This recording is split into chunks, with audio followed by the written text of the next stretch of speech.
Walaupun tadi saya sudah jelaskan, ini pasti menjadi perdebatan soal pemisahan pemilu antara pemilu nasional dan pemilu lokal. Ini memang ada celah dalam hal bertata negara. Seharusnya kan DPR pembuat undang-undangnya di sini.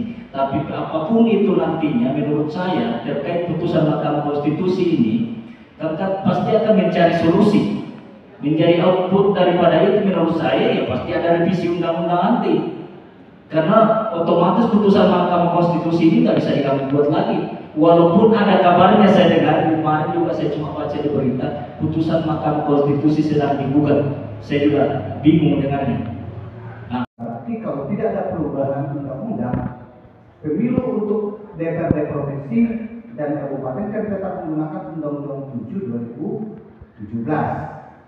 Kalau pemilihan kepala daerah menggunakan Undang-Undang 10 2016. Tadi saya sudah dengar dari Bapak Pimpinan Bawaslu Provinsi berbicara tadi bahwa kemungkinan ada kompilasi antara undang-undang yang agak sedikit banyak perubahan. Kalau kami di KPU kan tidak terlalu, di undang-undang hanya beberapa saja. Kalau Undang-Undang 7 menjelaskan tentang 20 bulan sebelum penyelenggaraan pemilu. Kalau di pilkada itu, Undang-Undang pilkada tidak ada secara literal tentang berapa lama memulai sejak dimulainya tahapan.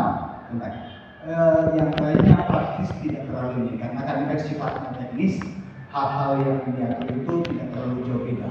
Tapi itu tadi, ini hanya memang sedikit gambaran saja. Kalau pemilu lokal DPRD provinsi dan digabung bersama dengan pilkada, maka ada dua undang-undang yang kami penyelenggara pemilu dan para peserta pemilu harus mengikuti dua aturan tersebut secara terpisah kalau tidak diregulasi. Memang ini suara hati saya pribadi. Memang kemarin jadi adanya ini ada pemisah antara pemilu nasional dengan pemilu lokal. Ini ada sedikit angin segar mempersiapkan. Sejujurnya kami penyelenggara teknis kemarin, tapi ya bahasa di pasar itu ada kos-kosan sedikit. Sementara pemilu masih jalan, kami sudah harus siapkan pilkada karena berhimpitan. Hanya beda sekitar pelantikan anggota DPRD di kabupaten itu bulan berapa ini? 9 September. Baru pilkada November. Nah, ini betul-betul maraton. Nah, tapi kalau ada jeda seperti ini, sedikitnya memang memberikan angin segar bagi kami di KPU untuk mempersiapkan pemilihan kepala daerah. Jelas itu saja tadi, masukan saja tadi bahwa memang dalam segi regulasi di pemilihan atau pemilihan lokal ini. Saya pikir seperti itu. Terima kasih. Ya, terima kasih Pak Ketua KPU atas masukannya. Selamat datang Pak Korbit SDM Bawaslu Provinsi Sulawesi Selatan. Jadi tadi di Pak Korbit beberapa pimpinan sudah diperkenalkan, tapi karena Pak Korbit baru datang, saya perkenalkan juga. Tadi Syamsuar, Korbit SDM dan organisasi baru tiba di Tanah Toraja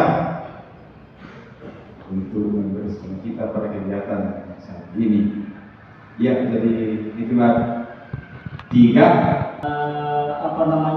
putusan MK itu selaku istilahnya yudikatif dan DPR selaku legislatif pembuat undang-undang. Dalam ketatanegaraan kita memang sebenarnya sudah diatur demikian bahwa pembuat undang-undang itu adalah DPR, sementara dalam yudikatif adalah sifatnya penyelesaian atau kalau misalnya berarti kalau tidak ada perubahan undang-undang, pemilu untuk DPRD provinsi dan kabupaten kan tetap menggunakan Undang-Undang 7 2017. Kalau pemilihan kepala daerah menggunakan Undang-Undang 10 2016. Tadi saya sudah dengar dari Bapak Pimpinan Bawaslu Provinsi berbicara tadi bahwa kemungkinan ada kompilasi antara undang-undang yang agak sedikit banyak perubahan. Kalau kami di KPU kan tidak terlalu, di undang-undang hanya beberapa saja. Kalau Undang-Undang 7 menjelaskan tentang 20 bulan sebelum penyelenggaraan pemilu. Kalau di pilkada itu, Undang-Undang pilkada tidak ada secara literal tentang berapa lama memulai sejak dimulainya tahapan tentang yang lainnya praktis tidak terlalu ini karena kan sifatnya teknis, hal-hal yang diatur itu tidak terlalu jauh beda.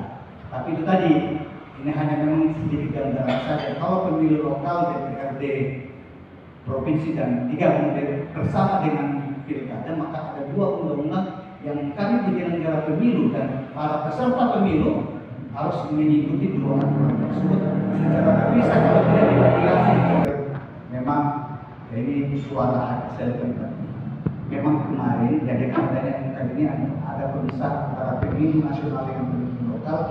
Ini ada sedikit angin segar mempersiapkan. Sejujurnya kami penyelenggara teknis kemarin, tapi ya bahasa di pasar itu ada kos-kosan sedikit. Sementara pemilu masih jalan, kami sudah persiapkan pilkada karena berhimpitan. Hanya beda sekitar pelantikan anggota DPRD di kabupaten itu bulan berapa ini? 9 September. Baru pilkada November. Nah, ini betul-betul maraton. Nah, tapi kalau ada jeda seperti ini, sedikitnya memang memberikan angin segar bagi kami di KPU untuk mempersiapkan pemilihan kepala daerah. Yang jelas itu saja tadi, masukan saja tadi bahwa memang dalam segi regulasi di pemilihan atau pemilihan lokal ini. Saya pikir seperti itu. Terima kasih. Ya, terima kasih Pak Ketua KPU atas masukannya.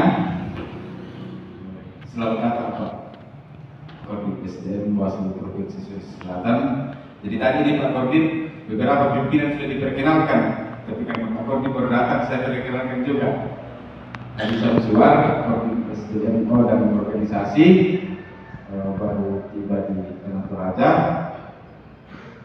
untuk meneruskan kita pada kegiatan saat ini.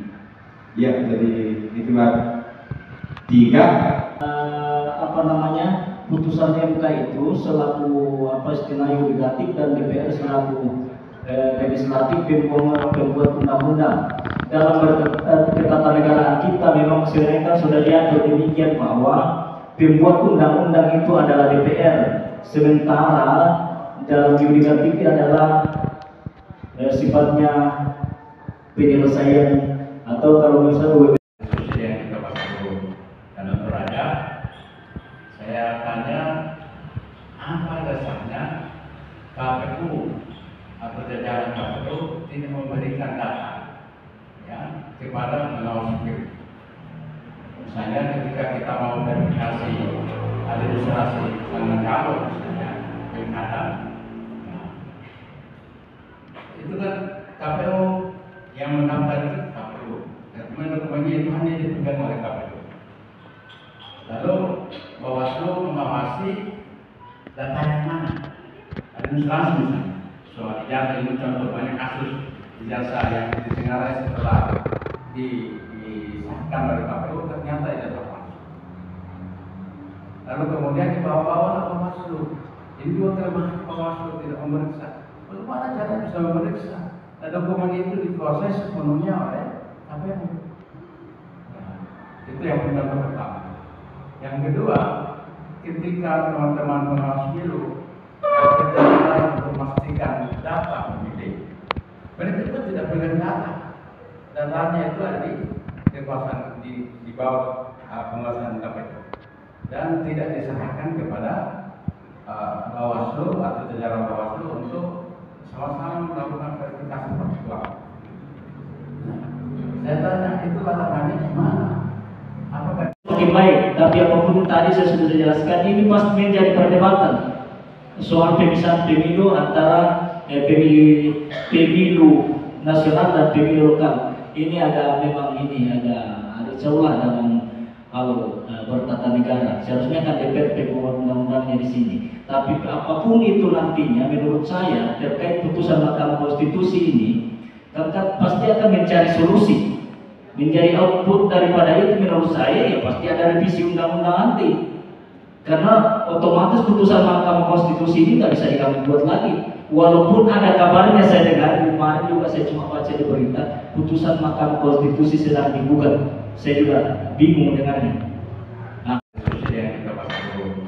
Dan untuk Raja, saya tanya apa dasarnya KPU atau jajaran KPU tidak memberikan data ya kepada pengawas pemilu. Misalnya ketika kita mau verifikasi administrasi dengan calon misalnya pilkada, nah, itu kan KPU yang mendaftar itu KPU. Dokumen-dokumennya itu hanya dipegang oleh KPU. Lalu Bawaslu mengawasi data yang mana? Administrasi misalnya. Soal ijazah ini contoh banyak kasus ijazah yang ditengarai setelah disahkan oleh KPU ternyata ijazah palsu. Lalu kemudian dibawa-bawa ke Bawaslu. Ini juga kelemahan Bawaslu tidak memeriksa. Bagaimana cara bisa memeriksa? Dan dokumen itu dikuasai sepenuhnya oleh KPU. Nah, itu yang pertama. Yang kedua, ketika teman-teman pengawas pemilu kerja untuk memastikan data pemilih, mereka juga tidak pegang data. Datanya itu ada di kekuasaan di bawah penguasaan KPU dan tidak diserahkan kepada Bawaslu atau jajaran Bawaslu untuk sama-sama melakukan verifikasi faktual. Nah, saya tanya itu larangannya gimana? Apakah masa istirahat ya? Jadi ya, saya kira penting dan saya kira di masa istirahat ini penting untuk melakukan gerakan-gerakan dan memungkinkan masyarakat bisa memahami bagaimana harusnya masyarakat harus memposisikan diri dalam bersama-sama meningkatkan kualitas demokrasi dan kualitas kepemiluan kita. Saya kira itu aja juga sudah pernah kerjasama dengan Bawaslu, dengan Pak tadi kemarin juga 2 tahun sebelumnya itu sudah masuk anggaran, itu dibicarakan lagi, itu teknisnya lagi bagaimana. Ini yang dipersiapkan lagi adanya regulasinya. Jadi pemilu kita panjang ini karena terlalu lama mencari bentuk. Mudah-mudahan suatu saat saya secara pribadi berharap kita menemukan negara ini menemukan bentuk yang pas dengan demokrasi Pancasila, bentuk pemilu yang pas dengan. Tetapi harusnya memang di saat sekarang ini kalau mau mendapatkan pemilu cerdas ya memang mau tidak mau harus dibangun kualitas ekonomi masyarakat. Kalau kualitas ekonomi masyarakat rendah ya susah. Jadi memang bukan kerja Bawaslu, bukan kerja KPU. Ini pekerjaan kita bersama. Masa istirahat ya. Jadi ya, saya kira penting dan saya kira di masa istirahat ini penting untuk melakukan gerakan-gerakan dan memungkinkan masyarakat bisa memahami bagaimana harusnya masyarakat harus memposisikan diri dalam bersama-sama meningkatkan kualitas demokrasi dan kualitas kepemiluan kita.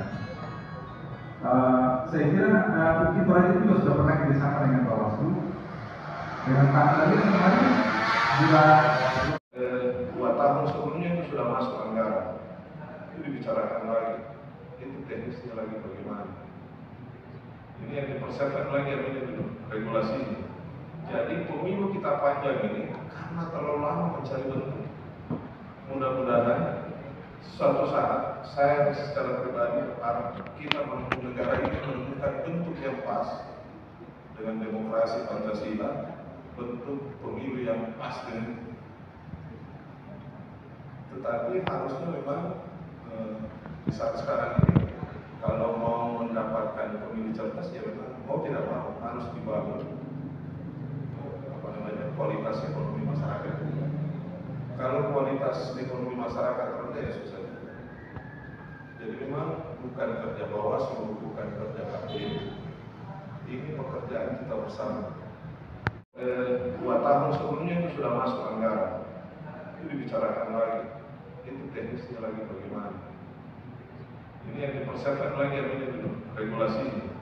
Jadi pemilu kita panjang ini karena terlalu lama mencari bentuk. Mudah-mudahan suatu saat saya secara pribadi berharap kita menemukan negara ini menemukan bentuk yang pas dengan demokrasi Pancasila, bentuk pemilu yang pas dengan. Tetapi harusnya memang di saat sekarang ini kalau mau mendapatkan pemilih cerdas ya memang mau tidak mau harus dibangun kualitas ekonomi masyarakat. Kalau kualitas ekonomi masyarakat rendah ya susah. Jadi memang bukan kerja Bawaslu, bukan kerja KPU. Ini pekerjaan kita bersama.